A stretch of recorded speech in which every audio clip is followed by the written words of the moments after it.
as a result of that armed robbery, what did you do with that gun in Mr. Jordan, please? Shot him. And where did you shoot him? On the top of his head. And did you kill him with that shot? Yes.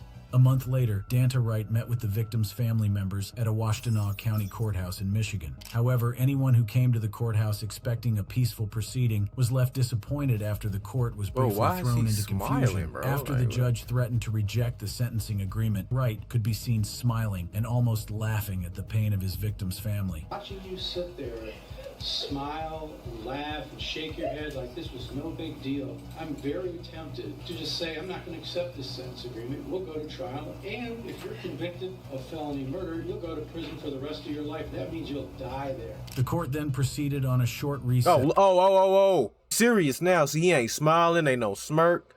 You know, nah, go ahead and get that nigga life, Judge. A crime that got him found guilty of first-degree murder, resulting in a sentence of life imprisonment. My last text with him was me saying, "Be safe, Dad. I love you." To which he immediately replied, "I will, sweetheart. I love you too."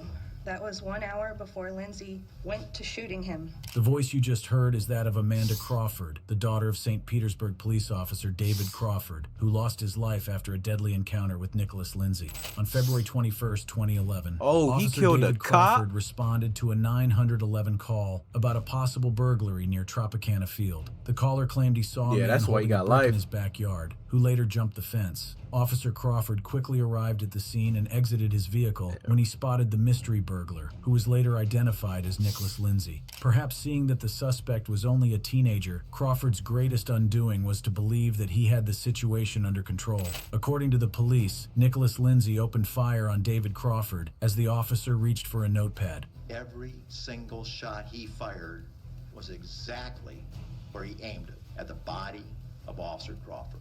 So he probably thought he was finna pull out on him, bro, and he wasn't even on None that. of the bullets hit Lindsay as he fled from the scene. Another officer found the wounded 25-year veteran on the ground and immediately called for medical support. David Crawford was pronounced dead at Bayfront Medical Center. Crawford's death quickly made the news, leading to a massive manhunt for the killer, drawing in more than 200 police officers from different agencies across Tampa Bay. The manhunt ended on the night of February 22nd, 2011, when police received several tips from the community that led to a raid on an apartment where Nicholas Lindsay lived with his mother, Deneen Sweat, and brothers. Sweat later told ABC affiliate WFTS that she knew something was wrong when the police came to her apartment, but she let them in. After finding out the reason why the police wanted her son, Sweat wasn't caught in two minds about her next action, and she immediately told her son he needed to cooperate with the police. Still speaking to WFTS, Sweat said, "I told my son, man up and tell what happened.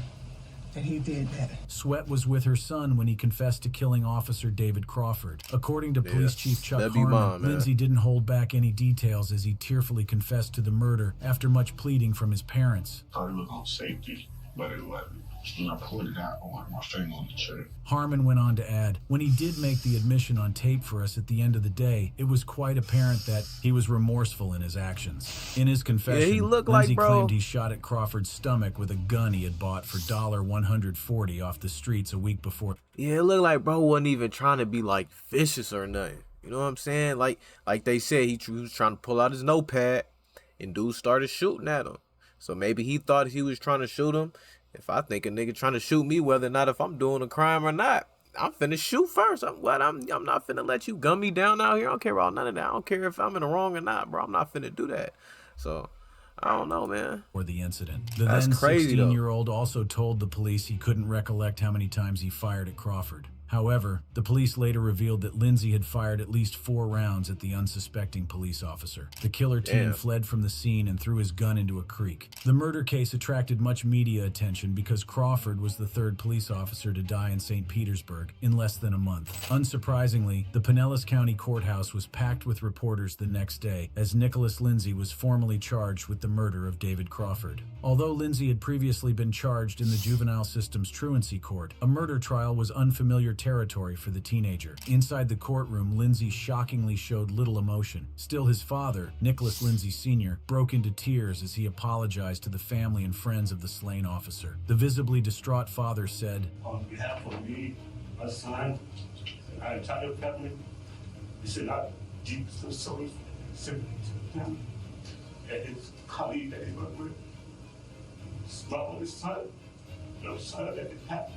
Speaking inside the courtroom, Officer Yeah, Crawford's man. partner Stu Crisco explained he has found it difficult to forgive Nicholas Lindsay, saying, According to my faith, I am supposed to forgive you.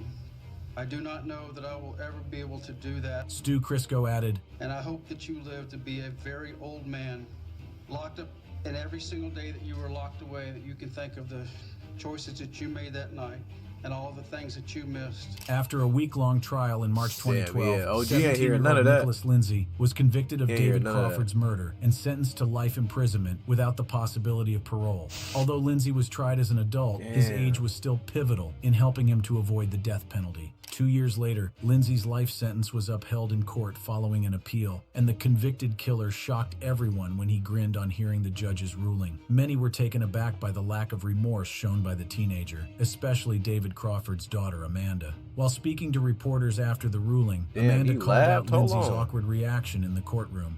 Justice was served, and I'm glad it's over. Nah, you weird, bro. That's weird as hell. And you got baby teeth.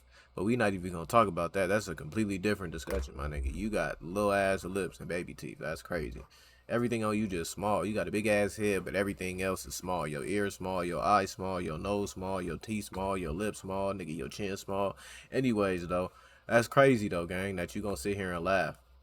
You gonna laugh? She told you got life in prison without the possibility of parole. You ain't never getting out.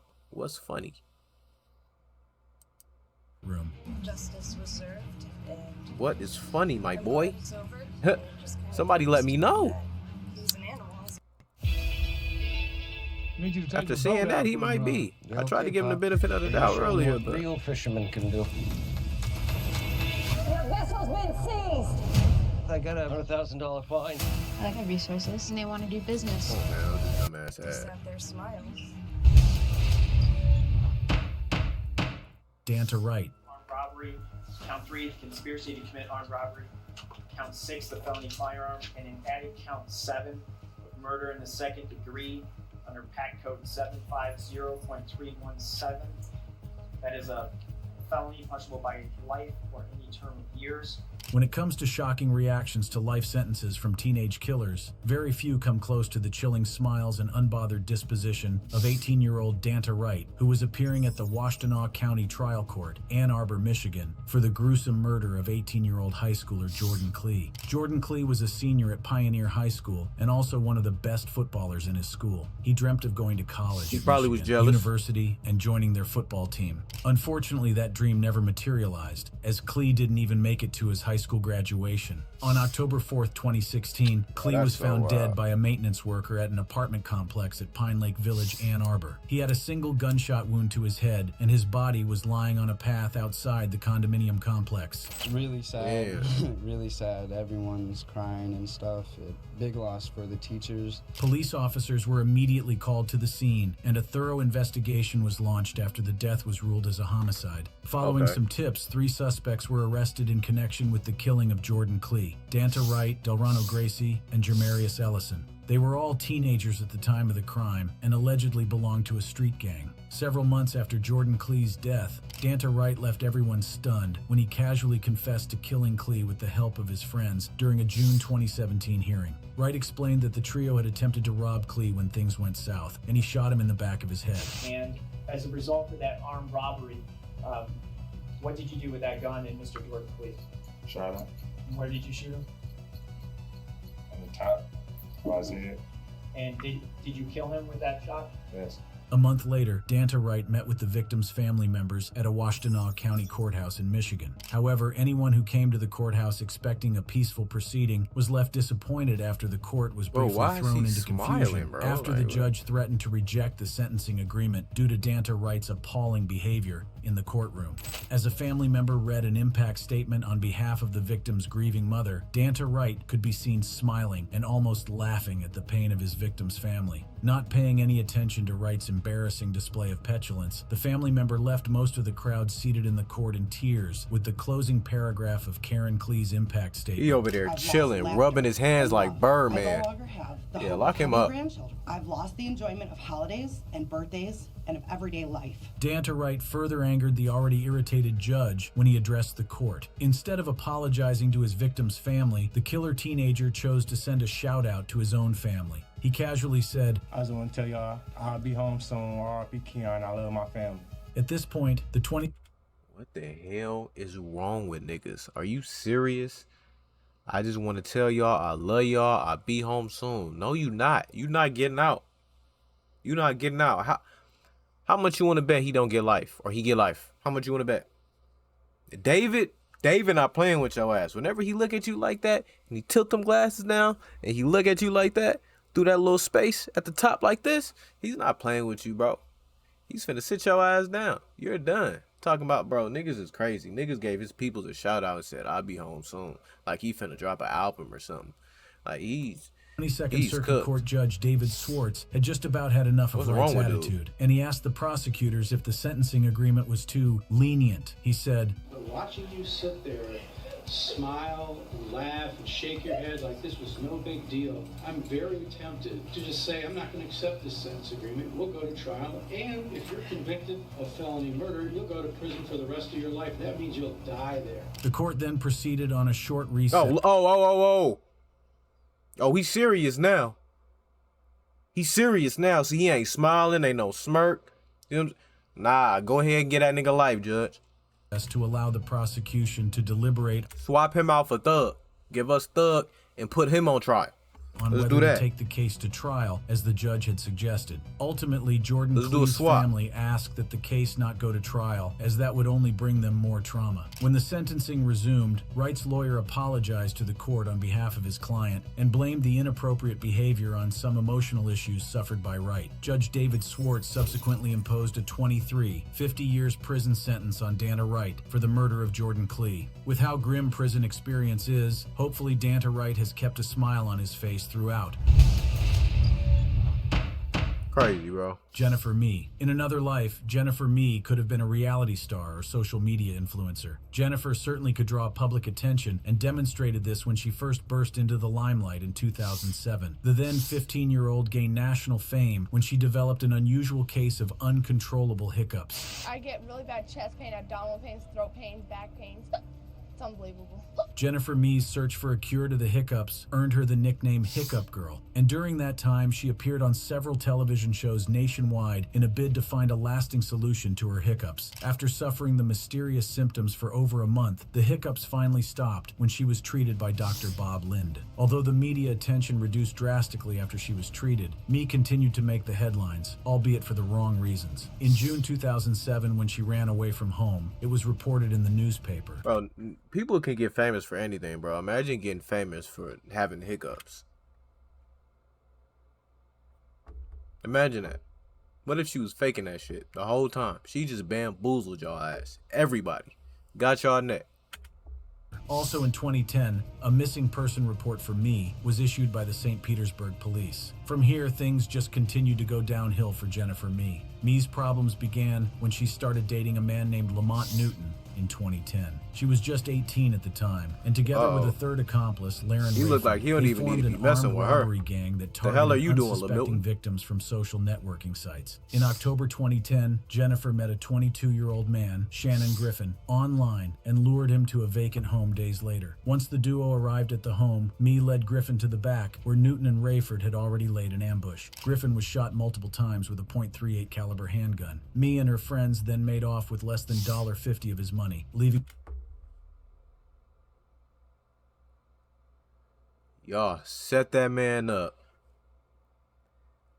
killed him, and robbed him for $50. I'm gonna say that one more time. Bro, y'all niggas killed that man. Y'all set him up, robbed him for $50. That's what we doing? $50? Damn, y'all couldn't have robbed the nigga before y'all tried to kill him to know, like, bro, he got $50. I'm not finna kill this dude up. For what? Like that. I just don't understand it, bro. I understand people be having, you know, disabilities, and I guess they be having stuff going on in their head, but I just don't get I just, like, this is just stupid. Like, this has nothing to do with anything mental or like, this is just dumb. Like, I don't understand how people can just be like this stupid, bro. My mama, I don't get it. I don't get it. Leaving him to die from the bullet wounds. All 3 suspects were arrested just a few hours after Griffin's body was discovered. Just a few hours after the body was found. Easy, given that the trio had been living together until the police captured them. All 3 friends were subsequently charged with first-degree murder, although the police were able to establish that Jennifer Mee had not pulled the trigger. In November 2010, Jennifer Mee appeared at a Pinellas County court hearing to convince a judge to release her on bail. Although she didn't speak during the hearing, the microphone amplified her loud sobs and hiccuping as she stood next to attorney John Trevino, who implored the judge to release her on bail because she posed no flight risks. Griffin's cousin Doug Bolden also spoke at the hearing, and he recalled how excited Griffin was about his date with Mee. Doug said, he was going to go on a date. He just thought he was going on a date. Just a young college-age kid grinning ear to ear, about to go on a date, just happy as could be. Following Doug Bolden's passionate plea, Jennifer Mee was denied bail by the judge. You don't give a damn about his date? Are you out your mind? Are you out your mind, little beard ass nigga? You out your mind? You out your mind, thin beard ass nigga? Come on, man. She set somebody up to get robbed and killed by 2 other men, took $50 out of his pocket, and ran off and left him in a hotel. And you think that she is not a flight risk? She can't even control her goddamn hiccups, let alone her emotions or her actions. And you think that she's not a flight risk? You've lost your goddamn mind. And remanded in prison. Nearly 3 years after Griffin's death, Pinellas County Judge Nancy Motley found Jennifer Mee guilty of first-degree murder. The jury having found you guilty of murder in the first degree, Miss Mee, I will adjudicate you guilty and sentence you to life in prison without parole. On hearing the verdict, Jennifer Mee began to weep uncontrollably. Damn, I thought she had already got convicted. The look on her face was that of someone get. suddenly hit with the reality that her life was ruined. Jennifer Mee sobbed some more as she was led out of the courtroom to resume her jail sentence. Mackenzie Shirilla. Hell hath no fury like a woman scorned. And in this case, Mackenzie Shirilla became hell on earth for her victims, boyfriend Dominic Russo and his pal Davian Flanagan, as she executed a death sentence on them using her Toyota Camry car. For this cowardly act, Mackenzie Shirilla rightly earned the nickname Hell on Wheels. Shirilla and Dominic Russo were an item for several months, and most of their social media followers believed all was well with the young lovers. They regularly shared loved-up photos and videos on their social media profiles, which sold the narrative to many of their social media friends that the duo was the real deal. However, behind the scenes, this was far from the truth. The love they once shared seemingly fizzled out, and the duo constantly fought and argued. Their relationship became so toxic that threats became common, and at this point, Russo decided it was time to quit. This was the obvious solution for any right-thinking person, but Shirilla saw Russo as hers and decided that death was the only way out of the relationship. So around 5:30 a.m. on July 31st, 2022, the then 17-year-old drove her Toyota Camry at over 100 miles per hour and rammed into a large brick building at the intersection of Progress and Alameda Drives in Strongsville.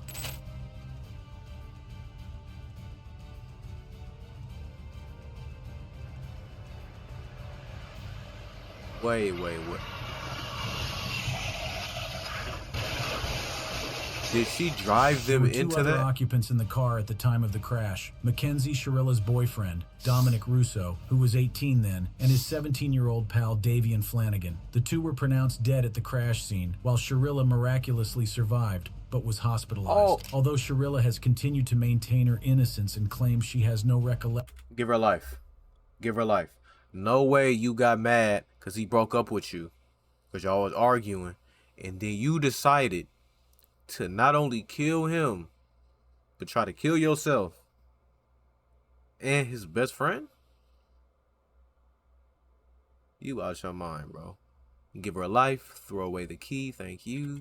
recollection of what led to the crash, her actions after the collision were somewhat unnerving for a person who was meant to be mourning the loss of her soulmate. Following the crash, Sharilla searched the internet for Los Angeles modeling jobs while still in her hospital bed. After she was discharged from the hospital, Sharilla attended a music concert in her wheelchair and later recorded a TikTok video for Halloween, where she was seen dancing with friends in what looked like a corpse costume. These were some of the points made by the prosecution during the double murder trial. Prosecutors also explored the problematic relationship Sharilla shared with Russo and used it to provide more evidence against her. The prosecution detailed how Sharilla had become threatening towards her boyfriend in the weeks leading to the crash. According to witness, 2 weeks before the crash, she had threatened to crash her car while driving with Russo because they had an argument.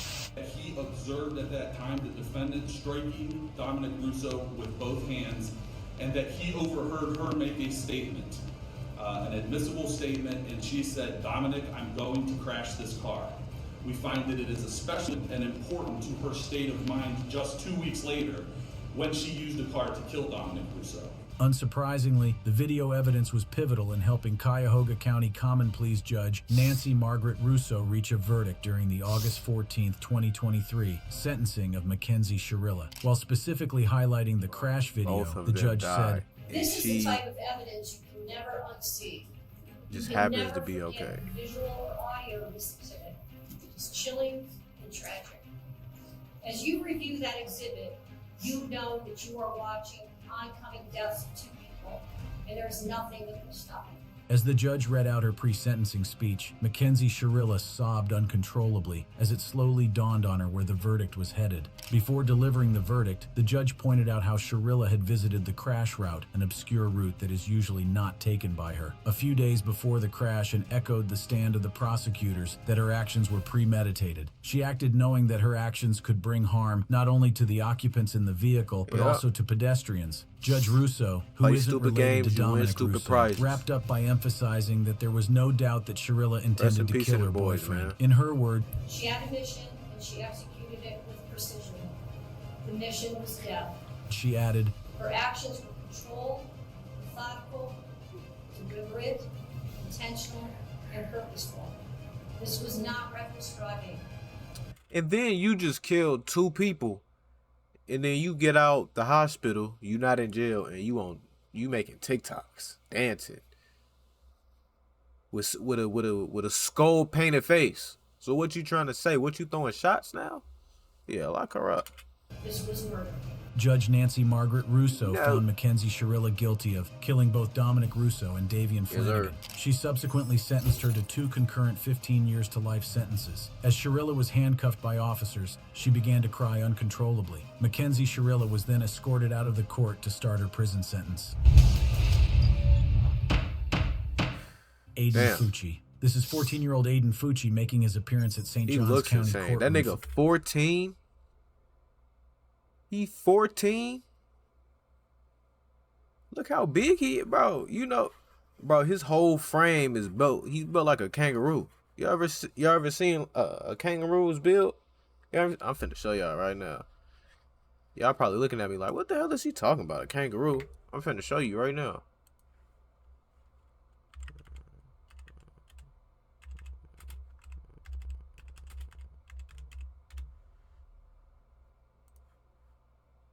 Look.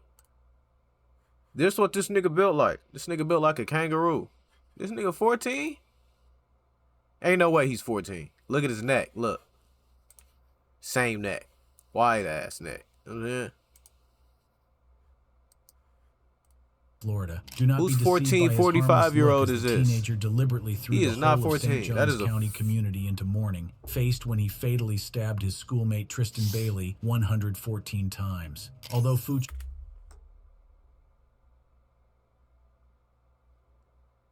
114 times? You stabbed that girl 114 times, gang? Are you out your mind, man?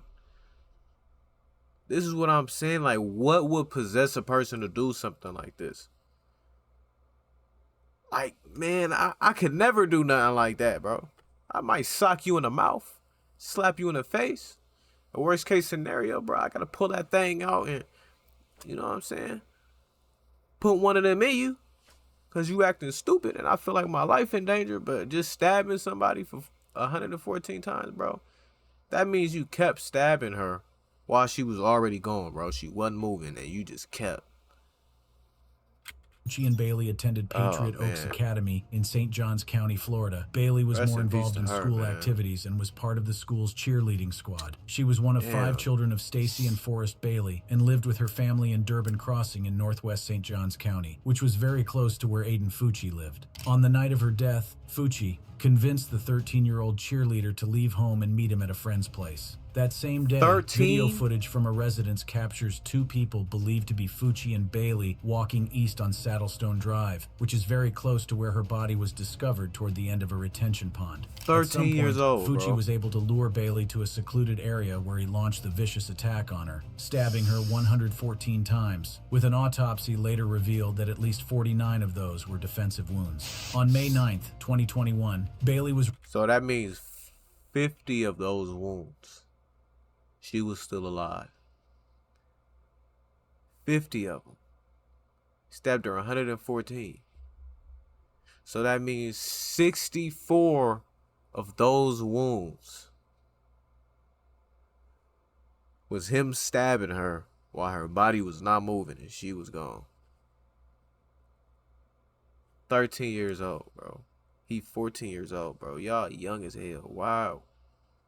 Like, what's going on to possess a 14-year-old boy to do something like this? Y'all niggas not even old enough to drive. Was reported missing by her family after she vanished from their home. While a search was going on for the missing cheerleader, Aiden Fucci took to Snapchat to share a post, holding up a peace sign at the back of a police patrol vehicle alongside his best friend. The image was accompanied by a message that read, "Hey guys, has anybody sick seen Tristan lately?" However, Fucci's inquest didn't get the sort of response he was hoping for. As one particular commenter wrote, "You were with her, Aiden. Know what happened to her." Later that Sunday, Tristan's body was found in a retention pond close to her home. A murder investigation was immediately launched that led police straight to Aiden Fucci, and he was arrested on May 10th, 2020. Bro, why is he even out this late to be doing stuff like this? This is wrong. Yeah, bro, y'all gotta get y'all children in control. His ass should have been in bed at the table eating dinner or something, bro. Getting ready for school tomorrow, bro. Why is he out even able to commit crimes and do stuff like this, bro? Like this. 2021 as the prime suspect. Fucci initially claimed he had nothing to do with the murder, but his story continued to change throughout his interrogation. Eventually, Fucci claimed he and Tristy got into an argument, and he pushed her to the ground, where she accidentally hit her head. Fucci made these false claims, unaware of the amount of evidence that investigators already had on him. From speaking to his friends and girlfriend, she hit her head, but you didn't think that they was gonna see the 114 stab wounds that you left?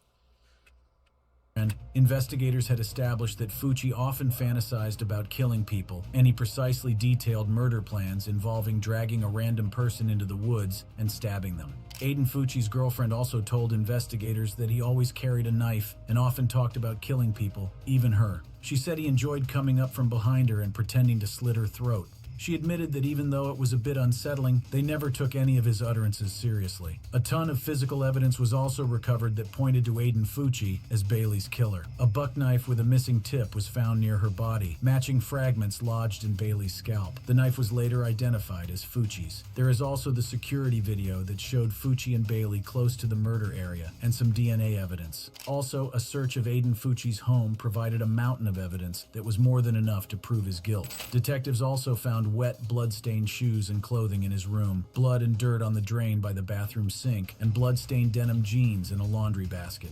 On February 6, 2023... Bro, my name is Squidward. Fucci pleaded... Then you bring all that home and you think you finna put it in the washer, bro? Finna put it in the wash machine? You think all that blood and all of that is just gonna magically come out of that? You think Tide is gonna fix that, gang? Then you left blood everywhere. You still got evidence. You gotta go burn that. Then you not even like, are you serious, bro? Guilty to the first-degree murder of Tristan Bailey. Even though he was 16 at the time, he was tried as an adult due to the gruesome nature of his crime and the premeditation that went into it. just want to say I plead not guilty. And I'm sorry for the Bailey family and my family. During his sentencing at the St. Johns County courtroom on March 24th, 2023, Judge R. Lee Smith emphasized the impact the murder had on the community while reading his verdict report. He said, I would submit that this case is probably the most difficult and shocking case that this county and St. Johns County has dealt with. In the 20 years that I have been, or 16 years that I have been practicing law. Even though Fucci paid close attention to Smith's verdict report, he remained stoic and showed no emotion, preferring to shake his head a few times. Mr. Fucci, having entered a plea of guilty to the crime of first-degree murder, I adjudicate you guilty of the premeditated first-degree murder of Tristan Bailey. I sentence you to life in prison. Even when the judge found him guilty of the premeditated first-degree murder of Tristan Bailey, there was no visible reaction or emotion from him, just a cold, lifeless look that would give the faint-hearted nightmares. The judge imposed a life sentence on him to ensure he wouldn't be causing any more problems in St. Johns County or anywhere else. However, his age at the time of the crime means he would be eligible for parole after serving 25 years out of his sentence. Philip Chisholm. Although Philip Chisholm might look like any other teenager, the 9th grader at Danvers High School, Massachusetts was only 14 when he appeared at Salem Superior Court to first-degree murder, armed robbery, and rape charges after brutalizing his 24-year-old maths teacher, Colleen Ritzer, inside the school toilet. Friends, family, and colleagues described Ritzer as a shining light with a bubbling personality who loved to put a smile on everyone's face. This kind nature eventually put her in harm's way when she innocently asked Chisholm to stay after school so she could help him with some math problems. Unknown to Ritzer, Chisholm had already developed a sinister plan to end her life days before. But why would a 14-year-old student want his teacher dead? Philip Chisholm never provided any explanations for his actions, but a student who had witnessed a minor fallout between Ritzer and Chisholm provided some investigators with some insight. The student witness recalled seeing Chisholm get visibly upset when Ritzer innocently referred to his recent move from Tennessee during a discussion with him. The teenager relocated to Massachusetts from Tennessee with his mom, who was going through a bitter divorce with his dad. Even though Ritzer quickly changed the topic, Chisholm still appeared upset, and the student witness later observed him talking to himself. Several hours after that fallout, Philip Chisholm had done the unthinkable, and footage captured by the school's newly installed security camera system showed that it was premeditated. On the morning of October 22,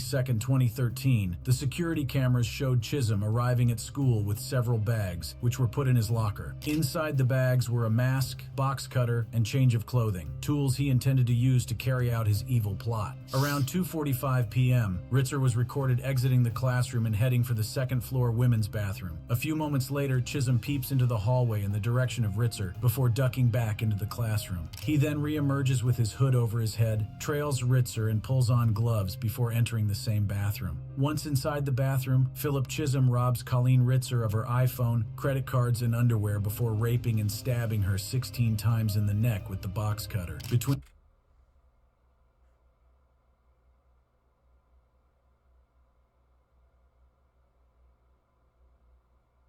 I am at a loss for words, bro. I don't even know what to say. And I honestly don't even want to watch this no more, bro. Like, that's sick. But why are these kids doing this, bro? Why are these people so young? 13, 14, 15, 14. Like, why is a 14-year-old boy even have that in his thought process? Like, why is that even a thing, bro? He went in the bathroom at the school, robbed this woman, R-worded her, and stabbed her 16 times with a box cutter.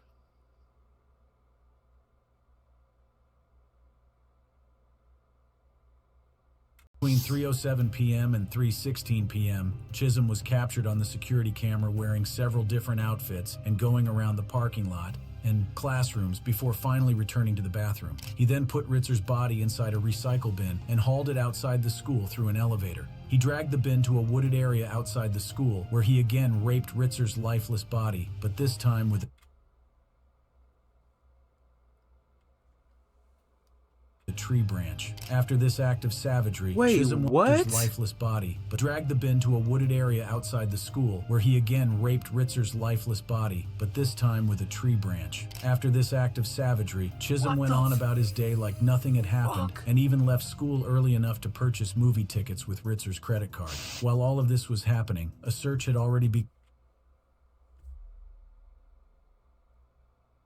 And then he Gun for Chisholm after he was pinned as the main culprit following Ritzer's mysterious disappearance and the discovery of blood in the bathroom, the bloody recycle bin, and her blood-stained clothing near the cross-country path in the woods behind the school. Curiously, Philip Chisholm was the only person affiliated with the school who was also missing. Philip Chisholm was arrested around 12:30 a.m. the next day while walking along a darkened highway outside Danvers. When the police searched Chisholm, they found several items belonging to Ritzer in his possession, including her underwear, credit cards, and purse, as the box cutter covered with dried blood. After interrogation, police got information from Chisholm that led them to discover Colleen Ritzer's half-naked body around 3 a.m. And it was a gruesome sight. A tree branch was left hanging from her vagina, and detectives also found a handwritten note by Chisholm that read, "I hate you all." The death of Colleen Ritzer, a much-loved member of the faculty of Danvers High School, sent shockwaves through the whole community, and through the morning, there were still loud protests for justice to be meted out to her killer, despite his age. Consequently, Philip Chisholm was tried as an adult, even though he was only 14 when he committed the heinous crimes. During his sentencing give him on the February penalty, 6th, 2016, friends, family, colleagues, and students of the 24-year-old math teacher stormed the courtroom to demand that Philip Chisholm be sent to prison for the rest of his life. In the victim give him impact the statements, penalty, bro. Colleen Ritzer's loved ones detailed their pain and explained how difficult life has been for them since Ritzer was brutally snatched from them. One of the people who spoke at the sentencing was Colleen Ritzer's brother, and he didn't mince any words when describing the kind of verdict he thought Philip Chisholm deserved. Put this animal behind bars for the maximum possible sentence. Do not give this coward the opportunity to shatter another family's lives. These sentiments were re-echoed by Colleen Ritzer's mother, who described her daughter's killer as pure evil that can never be rehabilitated. Chisholm remained expressionless as he watched the victim's family and friends tearfully describe the pain the loss had brought upon them. There was nothing in his demeanor that suggested he felt any remorse for his actions, much less regret. After hearing all the various victim impact statements, the judge sentenced Philip Chisholm to at least 40 years in prison for the rape and murder of Colleen Ritzer. On hearing the verdict, his mother, who was in the courtroom, broke down in tears. However, Chisholm showed 40 years. That's it. He did all of that. And y'all only give him 40 years.